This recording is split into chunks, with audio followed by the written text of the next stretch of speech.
Imagine walking through the blistering heat of the Australian outback. The sun is an unforgiving force, beating down on your shoulders, blinding you with the glare of red dust and bleached stone. You desperately need shade, and then, as if the landscape itself has taken pity on you, you see it, a massive, sprawling wild fig tree. Its canopy is incredibly dense, offering a cool, inviting oasis of deep green shadow. You step under the leafy umbrella, drop your heavy pack, lean against the twisting bark, and close your eyes. But from the high branches above, something is watching you. It has been waiting for this exact moment. It does not growl or hiss. It simply steps off the branch and plummets downward. You open your eyes to find your nightmare has a face. You have just met the Yara-ma-yha-who. Welcome to one of the most uniquely terrifying entities in global folklore, a creature that turns the life-saving shade into a perilous trap. Forget everything you know about nocturnal shadows and capes. This entity does not want to pierce your neck. It wants to silently drop from the canopy, latch onto your skin, drain your vitality, and swallow you completely whole. But it does not end your journey there. After a short slumber, it expels you back out, perfectly conscious. And that is where the true nightmare begins. Because every time you survive this attack, your physical form begins a grotesque, unstoppable transformation into the very monster that consumed you. Stay with me, because to understand this entity is to uncover a forgotten chapter of history. And by the end of this journey, you will learn the exact, agonizing ritual you must endure to escape its grasp. To truly grasp the essence of the Yara-ma-yha-who, we must first understand the deep cosmography of Indigenous Australia. Within these ancient oral traditions, the landscape is not merely a passive theater for human existence. It is a living, breathing repository of spiritual entities, ancestral memory, and ecological law. The wilderness is governed by forces that demand absolute respect and vigilance. Among the myriad beings that populate this realm, few are as singular and anthropologically significant as our subject. Originating from the indigenous cultures of southeastern Australia, particularly within the oral traditions of the Koori and Ungarinjeri peoples, this entity occupies a highly specific ecological niche. It is a localized predator inextricably linked to the region's dense wild fig tree canopies, such as those of the Moreton Bay fig, known for its imposing buttress roots, or the desert fig, known scientifically as Ficus desertorum, which holds immense significance to First Nations peoples in Central Australia. The wild fig tree holds immense spiritual duality in this culture, recognized as a sacred but inherently perilous place where ancient spirits dwell. When early colonists first encountered these tales, they quickly and inadequately categorized the creature as a generic nocturnal menace or a mere nursery tale intended to frighten disobedient children. However, a rigorous analysis reveals a far more complex entity that enforces traditional travel laws and embodies the very real environmental hazards of the unforgiving outback. When we think of legendary creatures that drain the life essence of travelers, our minds have been trained by centuries of Western literature to conjure aristocratic figures cloaked in black. The Yara-ma-yha-who shatters every single one of these expectations. It is not nocturnal. It is active during the blinding light of the day. It is not majestic. It's a grotesque, diminutive horror standing no taller than a small child, roughly 3 to 4 feet in height. It is a bizarre amalgamation of human, amphibian, and cephalopod traits. Its body is entirely covered in fine, slick red fur or damp reddish skin. The creature's head is comically oversized, distended, and bulbous, dominating its spindly, short-legged frame and paunchy belly. But it is the face that cements its status as a terror. The creature possesses a cavernous, frog-like mouth completely devoid of teeth. There are no fangs here, nor are there sharp claws on its hands. Instead, its elongated fingers and toes terminate in specialized, fleshy suction cups, much like the tentacles of an octopus. Every aspect of this bizarre anatomy is a highly specific symbolic warning. The bright red skin is a visual cipher for the acute environmental dangers of the bush, representing searing heat, severe sunburn, and systemic depletion caused by dehydration. And those suction-cupped fingers represent clinging dangers, symbolizing the quiet, insidious habits that latch onto individuals, or the psychological pull of a comfortable resting place that traps a traveler when they desperately need to keep moving to survive. The entity is infinitely patient, acting as an opportunistic hunter that weaponizes human weakness.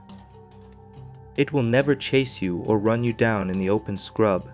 It simply waits in complete silence within the sprawling canopy of the fig trees.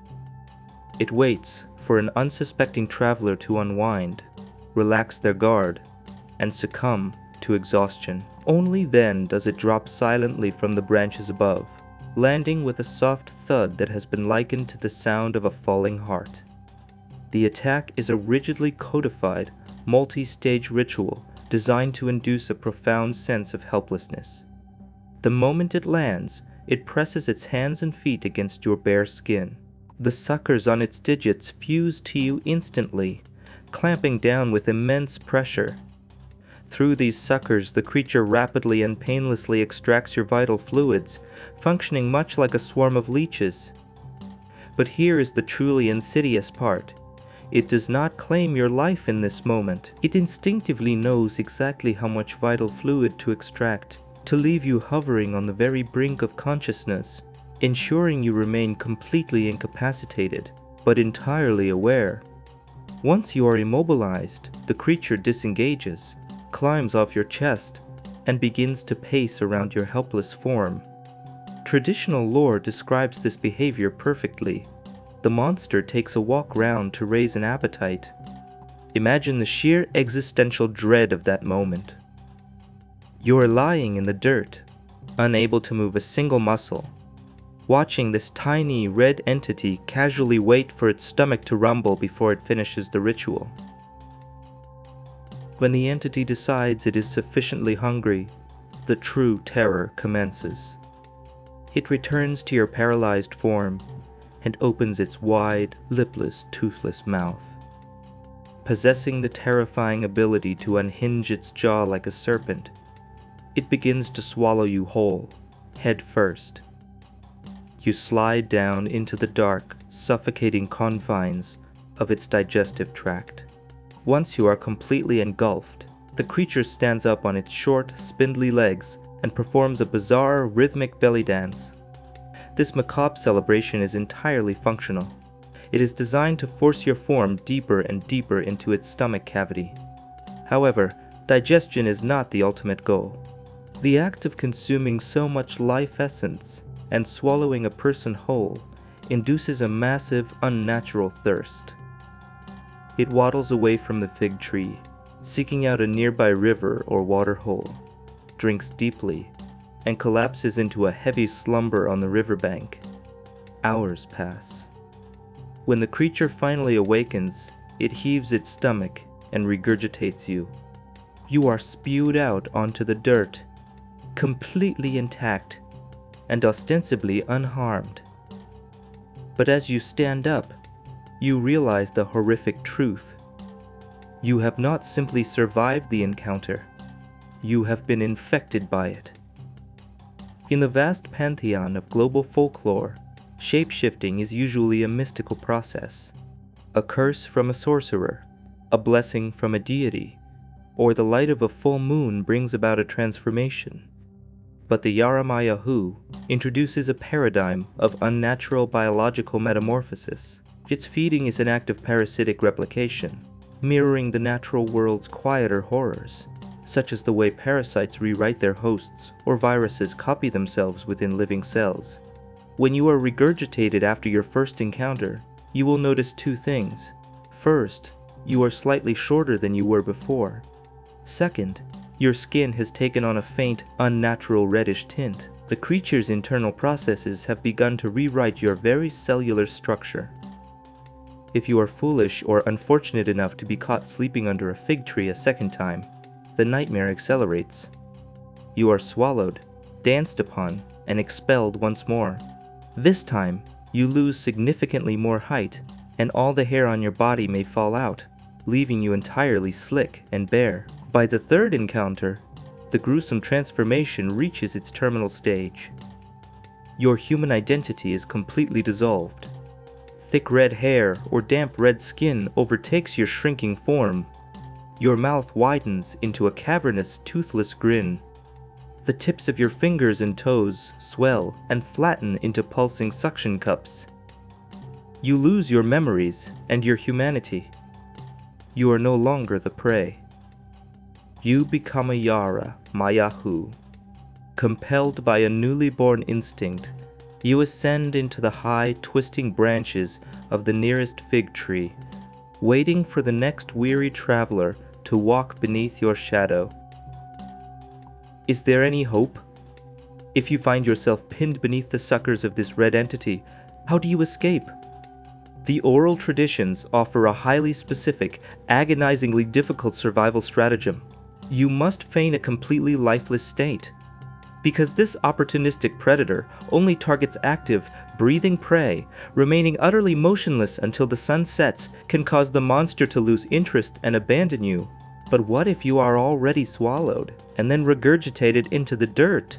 The lore dictates that the creature is highly suspicious. Before it leaves its regurgitated victim, it initiates a strict verification ritual to ensure you have truly perished. It will find a sharp stick and poke you violently in the sides. It will tickle you relentlessly under your arms and on your neck. It will then walk exactly 5 paces away, turn around, and rush back to repeat the tickling. Then it will walk 10 paces away and repeat the process. Finally, it will walk 50 paces away and test you one last time. You must endure this agonizing physical torment without breaking your facade. You cannot flinch, gasp, or show even a flicker of animation. If you fail, the creature will realize its error and recommence the attack. However, the mythology includes a mechanism of cosmic balance.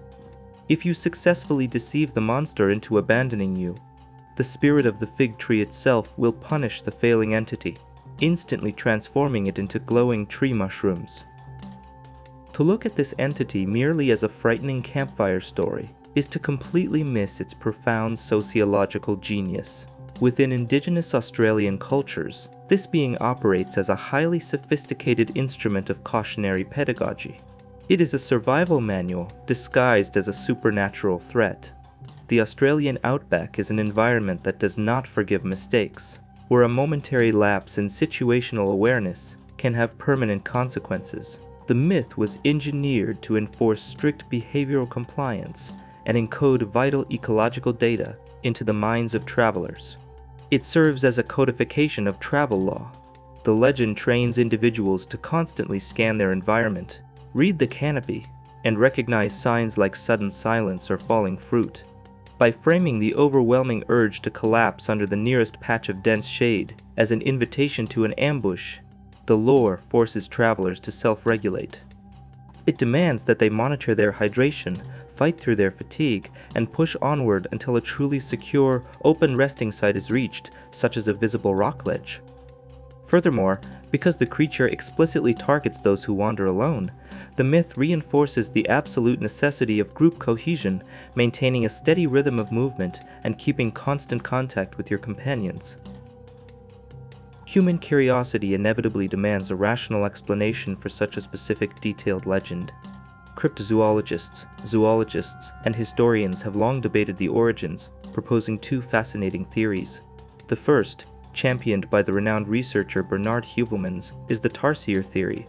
Tarsiers are diminutive, arboreal primates native to Southeast Asia, possessing enormous eyes, an uncanny leaping ability, and incredibly long digits tipped with fleshy pads that bear a striking resemblance to the suction cups of our red entity. Because tarsiers are not native to Australia, scholars suggest that early Malay settlers or Macassan voyagers, who had extended historical contact with indigenous Australians, brought stories of these strange primates with them.